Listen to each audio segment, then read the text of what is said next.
আজকে কেন আন্তর্জাতিক আর্থিক সংস্থাদের প্রেসক্রিপশন অনুযায়ী সাবানের দাম বাড়বে, কেন গুঁড়া দুধের দাম বাড়বে, তাদের উপর ভ্যাট লাগানো হবে এবং আরো অত্যন্ত গার্মেন্টস মানে কাপড়ের উপর কেন ভ্যাট লাগানো হবে, ওষুধের উপর কেন লাগানো হবে, ভ্যাট বসানো হবে।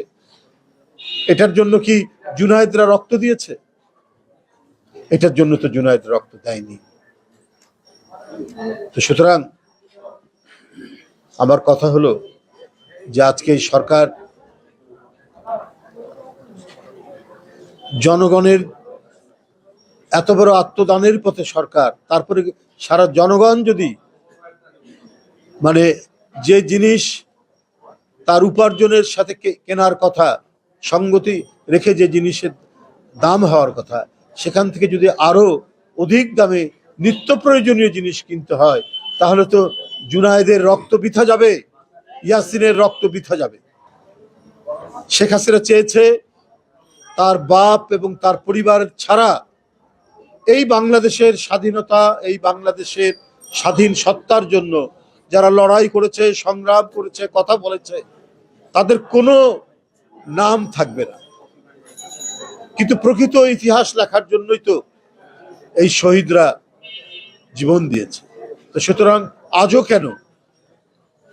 আজও কেন শেখ হাসিনার দোসররা বিভিন্ন জায়গায় থাকবে? তারা তো ইতিহাস বিকৃতি করার চেষ্টা করবে। আজকে জানুয়ারি মাসের 8 তারিখ 81% ছাত্র এখনো তারা বই পায়নি। যতটুকু বই পেয়েছে সেখানে আবার প্রিন্টিং মিস্টেক, এবং এইটার জন্য কে দায়ী? এই মুদ্রণ ব্যবসার সাথে যিনি দায়ী তিনি হচ্ছেন শেখ হাসিনার একজন ঘনিষ্ঠ দোসর। তাকে রক্ষা করা হয়েছে। তো জুনায়েদের রক্ত তো এই জন্য সে দেয়নি।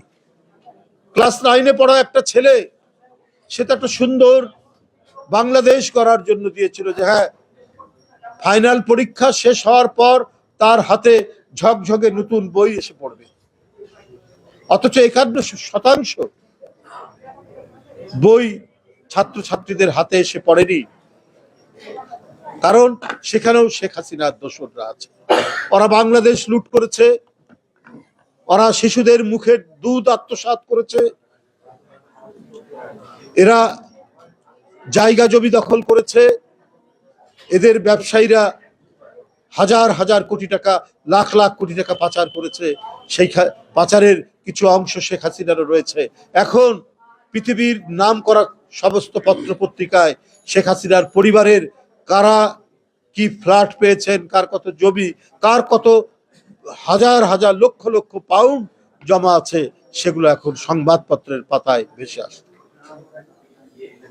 তো সেই মানুষটি যে রক্ত পান করতেই আনন্দ বোধ করতেন শেখ হাসিনা, সে আবার ফিরে আসবে, তার কোনো বিচার হবে না। এইভাবে এই শিশুরা যারা জীবন দিয়েছে, রক্ত ঝরিয়েছে, তাদের উপর যারা অন্যায় করেছে, অন্যায়কারীদের বিচার হবে না। তাদের অনেকেই এখনো ঘাপটি মেরে আছে।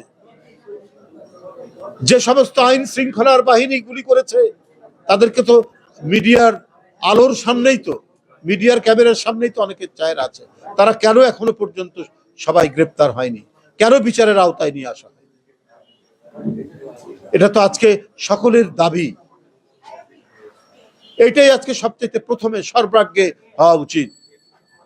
অন্তর্বর্তীকালীন সরকার রক্তস্নাত সরকার, কারণ শিশুদের রক্তের উপর, তরুণদের রক্তের উপর, শ্রমজীবী মানুষের রক্তের উপর এই সরকার গঠিত হয়েছে।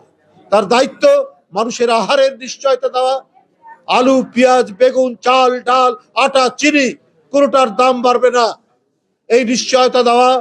এবং যারা অপরাধী, যারা জুলাই আগস্টে এই সমস্ত আলোক পিয়াসী কিশোর তরুণদেরকে যারা হত্যা করেছে, যারা দিন আনে দিন খায়, সেই শ্রমজীবী মানুষকে যারা হত্যা করেছে, সেই হত্যাকারীদের বিচার নিশ্চিত করা।